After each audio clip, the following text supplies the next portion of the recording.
Et oui, Christine Biet qui dirige un cabinet de recrutement et qui va nous donner ses bons conseils. Aujourd'hui, elle va répondre à vos questions. À commencer par Marine, chef de projet qui a 27 ans, qui habite à Paris et qui te demande: j'ai envie de changer de travail, mais malheureusement, je n'ai pas le temps de postuler sur mes heures de travail, ni même de passer un entretien lorsque mon CV est retenu.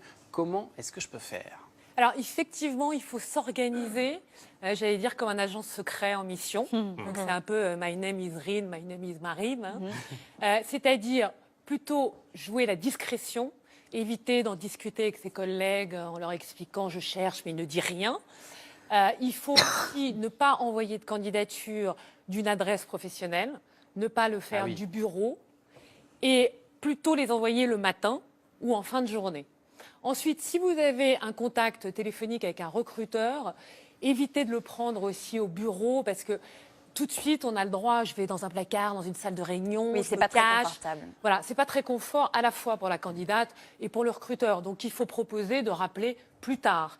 Et quand vous avez décroché des entretiens, il y a deux solutions.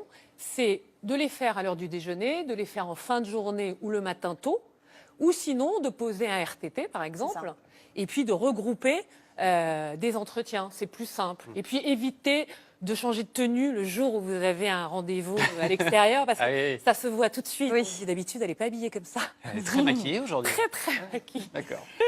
Deuxième question de Déborah. Elle est sans emploi, elle a 41 ans et elle vit à Bordeaux. Et elle te demande comment expliquer une période d'inactivité, de chômage dans mon CV.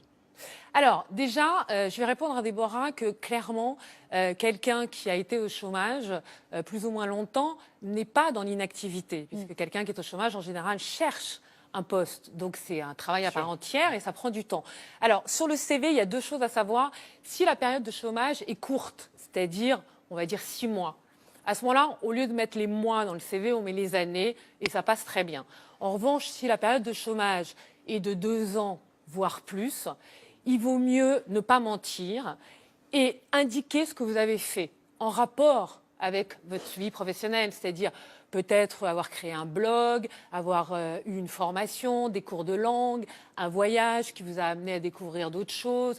Donc, il ne faut pas dissimuler. C'est vraiment, ça c'est la règle de base. Ouais. Essayez de valoriser ce temps qu'on a passé. Il faut se valoriser parce que ça arrive à tout le monde.